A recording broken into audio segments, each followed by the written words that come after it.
Last shot లో చెప్పాను కదా ఆ బేబీ పిల్లోస్ మా పాపకి సెట్ అవ్వలేదని చెప్పి, అందుకని వేరే మోడల్ ఆర్డర్ చేశాను. నేను యాప్ లో చూసి ఆర్డర్ పెట్టింది అయితే మంచి స్కై బ్లూ కలర్ లో బాగుంది, టెడ్డీ బేర్ లాగా. కానీ నేను రిసీవ్ చేసుకున్నది అయితే డార్క్ బ్లూ కలర్. సరే కలర్ దేముందులే, మోడల్ బాగుండి హెడ్ స్ట్రైట్ గా ఉంటే చాలు అనుకొని ఓపెన్ చేసి చూస్తున్నాను ఎట్లా ఉంది ఏంటి అని. ఈ మోడల్ ఏంటంటే కొంచెం పెద్దగా ఉందన్నమాట. పిల్లో అయితే అక్కడ మధ్యలో రౌండ్ షేప్ లాగా ఉంది కదా, అక్కడ హెడ్ పెట్టేసి ఈ 2 స్ట్రిప్స్ లాగా ఉన్నాయి కదా, అవి హెడ్ కి అటొకటి ఇటొకటి పెట్టుకోవాలి. సైజ్ అయితే అడ్జస్టబుల్, ఆ స్ట్రిప్స్ అటు ఇటు మూవ్ అవుతున్నాయి కూడా. మోడల్ అయితే చాలా బాగుంది. కానీ ఇది అసలు రావడమే నాకు డ్యామేజ్డ్ పీస్ వచ్చింది. నెక్ కి డౌన్ వైపు అసలు స్పాంజ్ లేనే లేదు. ఆ ఉన్న స్పాంజ్ కూడా పూసలు పూసలుగా బయటకు వచ్చేస్తుంది. స్టిచెస్ కూడా చాలా డెలికేట్ గా వేశారు, లూజ్ గా ఊడిపోతున్నాయి కూడా అప్పుడే.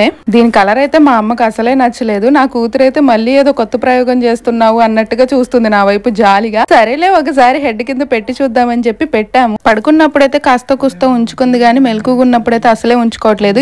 ఎందుకంటే 2 సైడ్స్ స్ట్రిప్స్ రావడం వల్ల తల అస్సలు అటు ఇటు కదల్చలేకపోతుంది. అందుకని గట్టిగా ఏడ్చేస్తుంది. ఇంకా దెబ్బకి రిటర్న్ పెట్టేశాను. ఇంకా లాస్ట్ షాట్ లో చూపించిన కాంబో సెట్ ఉంది కదా, అదే ఉంచేసాను. ఆ వీడియో కూడా టైటిల్ కింద ట్యాగ్ చేస్తాను, ఒకవేళ చూడకపోతే చెక్ చేయండి. కానీ నా ప్రాబ్లం కి అయితే పర్ఫెక్ట్ సొల్యూషన్ దొరకలేదు. మీలో ఎవరైనా మీ బేబీస్ తో సేమ్ ప్రాబ్లం ఫేస్ చేసి ఉంటే మీరు ఫాలో అయిన సొల్యూషన్ ఏమైనా ఉంటే నాతో షేర్ చేయండి, డెఫినెట్ గా హెల్ప్ అవ్వచ్చు.